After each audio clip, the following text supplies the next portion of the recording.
kwegera Imana n'inyungu yawe. Ninde mwumvise mbantu b'Imana yakurikiye Imana agakorera Imana n'umwete wiwe akagarongorwa n'Imana yahomvye? Uzumumbwira umwe umuntu yakoreye Imana n'umutima wiwe akayihungirako, mumbwira umuntu Imana yateye umugongo. Nta numwe uzotora, nta numwe. No muri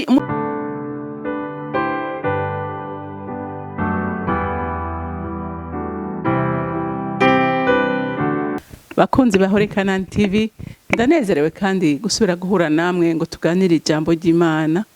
Ariko imbere ko dutangura kuganira, reka dusenge. Nje nguhimbaza muremyi w'ijuru n'isi, papa mwiza uvyagiye ahera cyane. Abana bawe tunejerejwe no kuba imbere yawe muri kano kanya, tugushimira urukundo rwawe, tugushimira uburinzi bwawe, tugushimira ubutabazi bwawe udahengeshanya kutugirira uko bukeye n'uko bwije. Kandi n'uyu mwanya mwami Imana turakwiyambaje ngo tugendere twese nk'abana bawe, tugiriye neza, tubone mwami wanje ukugira neza kwawe. Mana ndagushimiye kandi ndakunenahaza kuri urwo rukundo n'ubwo buntu n'imigambi yawe myiza dufitiye nk'abana bawe. Ushimwe kandi wubahwe muri byose na hose, mu izina rya Kristo Yesu, amen, amen. Ijambo rero Imana impaye kuganira namwe uyu munsi riravuga ngo niba ushaka igikundiro c'Imana ihungireko. Niba ushaka igikundiro, niba ushaka ubwiza, niba ushaka ubwenge, niba ushaka gukomera, niba ushaka gushigwa hejuru, ushaka kubahwa n'ukuri, jya kurondera Imana. Umve munsi y'ikiganza cyayo byose biraronkeka, ngo ku musozi w'Imana byose niho bironkeka. Reka turabe umukozi w'Imana yamenye ukuri, haleluya, yamenye ukuri, hamagirirwa neza. Reka dusome mu Itanguriro igice cya 33, turasoma kuva ku murongo wa mbere dushikane ku murongo wa 12. Yakobo asubiza hamwe na Esawu. Yakobo yunamura amaso, agize atya abona Esawu aje ari kumwe n'abantu 400, atandukanya abana, abahareya na Rakeli na za nshoreke zose. Atanguza imbere izo nshoreke n'abana bazo, akurikiza ko Leya n'abana biwe, Rakeli na Yosefu abashiri inyuma. Maze ubwiwe abaja imbere, akubita inkoro hasi incuro 7 kugeza yegereye mukuru we. Esawu ariruka aramusanganira, amugwa munda, amukikuza amaboko, aramugumbira, baca bararira. Esawu yunamura amaso abona babagore n'abana, aramubaza ati bajya muri kumwe n'abahehe? Aramwishura ati abo n'abana Imana yahereye ubuntu umusavyi wawe. Maze za nshoreke hamwe n'abana bazo bigira hafi baramwunamira. Areya n'abana biwe bigira hafi baramwunamira. Hakurikira ko Yosefu na Rakeli bigira hafi baramwunamira. Aramubaza ati ayo masho yose twahuye yo nayiki? Aramwishura ati nayo kugira ngo ngirigwe akagongwe imbere yawe databuja. Esawu aramwishura ati ndafise ibimpagije mwana wa mama, ivyo ufise uvyigumanirize. Yakobo aramwishura ati oya, ninaba ngiriwe akagongwe imbere yawe, ndakwinginze emera ingabire ndaguhaye, kuko kukubona n'ingene unyakiriye neza ni nko kubona Imana. Nuko ndakwinginze akira iyo ngabire ndakurungikiye, kuko Imana yangiriye ubuntu kandi bise ibimpagije. Aramugobera aravyemera. Esawu aramubwira ati ingo dufate inzira tugende, nanje ndakuja imbere. Yakobo aramwishura ati databuja, urazi ko abana batagira intege kandi ko imikuku n'amasho bise byonsa bo bishorera ihutihuti, naho woba umunsi umwe gusa vyopfa byose. Ndakwinginze databuja, nugende imbere y'umusavyi wawe, nanje ndaza buhoro buhoro nkuko ivyo nshoreye bigenda, kandi nkuko abana bagenda. Nshigwe shitse iwawe Iseyiri databuja. Esawu aramubwira ati reka ngusigarane bamwe bo turi kumwe. Yakobo aramwishura ati ntaco bitwaye, kazima ngiriwe akagongwe imbere ya databuja, amen. Murumvise inkuru ko ari inkuru iryoshe, inkuru iryoshe kuko murumva ko yaheze neza. Yakobo yari afise ubwoba bwinshi, ariko twarabonye ko yamenye ibanga, amenya havoma igikundiro, agenda arasenga, hanyuma Imana imuhindurira izina. Haleluya. Hanyuma ngo aje yumva amakuru ko mwene wabo aje kandi azananye n'ingabo, ngo agira ubwoba, aravuga ati nta kundi reka mpange abana banje, ngo atangura gufata ab'incoreke, ngo niwe yashize imbere. Ngira yavuga ati niyica banze yica ab'incoreke abandi baronka ingene bahunga. Ngo acafata n'abareya nawe arabakurikiza. Umukunzi wiwe yakunda cyane Rakeri n'abana biwe niwe yashize inyuma.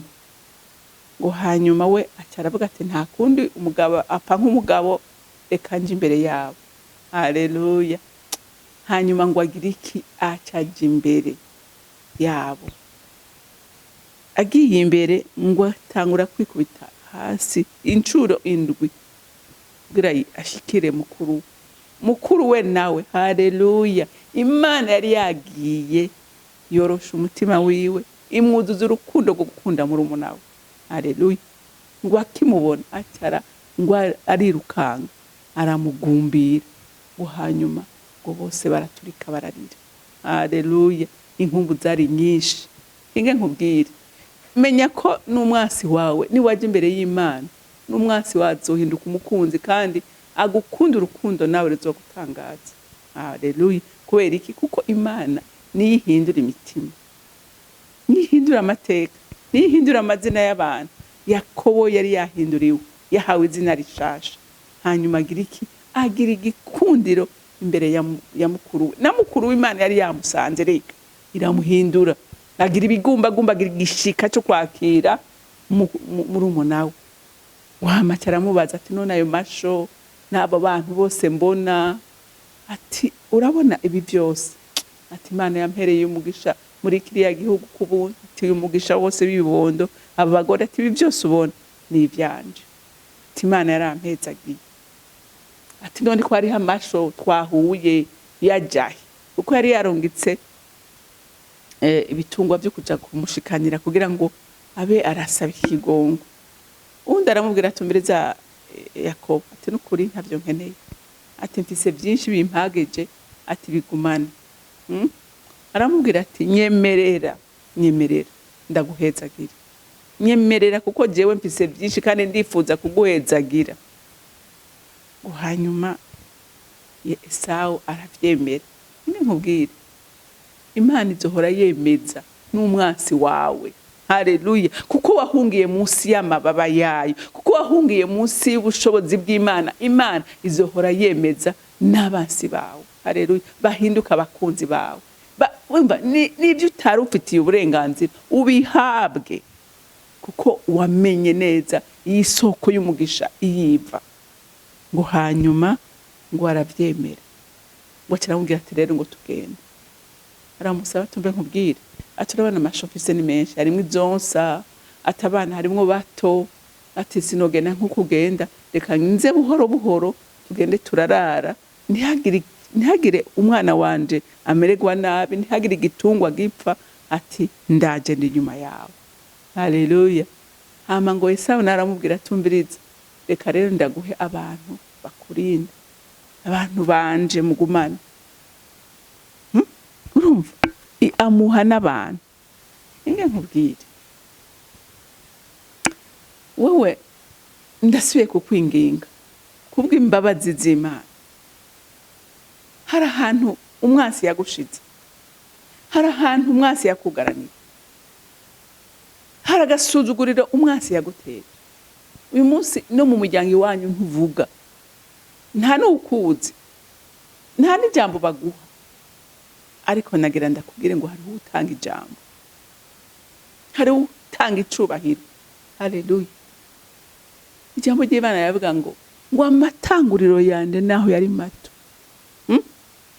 ngo ariko aruhira kuba ukomeye, kubera hariho ugukomeza, hariho uguhindurira, hariho ugutabara. hari ukwitwararitse, hari uwuzi ngene wokomera. Haleluya. Nico gituma nkubwira muntu w'Imana ngo we ungira kuri we, ungira kuri we, bamurevye rimwe. Haleluya. Kandi aravuga ngo we ni ntambwe imwe gusa we butera, izisigaye zose 99 ne wazitera. Wemere umwimike mu bugingo bwawe, umwemere muhi kibanza, umwemere umubwire ngo jewe ndananiwe ndadugije amaboko. Wewe ntwaraho ushaka, unkoresha ico ugomba. Yakobo yamanitse amaboko, yamanitse amaboko aravuga ati jewe gushika imbere ya mwene wacu nta wundi muntu numwe yo kwentervena, nta uhari ntawe ngira, ariko hari mwijuru hari Imana itegeka. Haleluya. Imitima yakoma ntayikoro, imitima yuzuye inzigo n'isharika yihindura ikuziramo urukundo. Umwe yahunga avuga ngo ndakwica, yaje kumusanganira amugumbira amubwira ngo mwana wa mama. Haleluya. Haleluya. Amubwira ngo mwana wa mama nukuri nari ndagukumbuye, inkumbu zari nyinshi, nuze nta kintu cawe nkene nari nkeneye wewe. Haleluya. Kuko hari uwavuze ijambo ngo ndaguhinduriye izina. Kubera iki wewe uri kuricereza, kubera iki wewe uri kurigumiza mu kaga, kubera iki wewe uri kurakomantaza umutima, kubera iki uri kurakomantaza umutima. Erega uruhombo n'ugwawe, kuba kure y'Imana uruhombo n'ugwawe, ariko kwegera Imana n'inyungu yawe.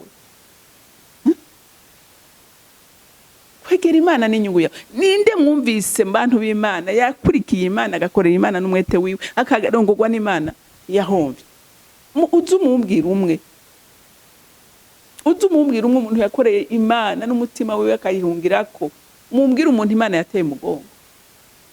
Nta numwe uzotora, nta numwe. No muri urunganwe rwacu abubasha Imana, naho rimwe na rimwe tubona basa n'abapfuye, basa n'abamerewe nabi, ariko barakomeye, bafise ibyizigiro, bafise amahoro mu mutima.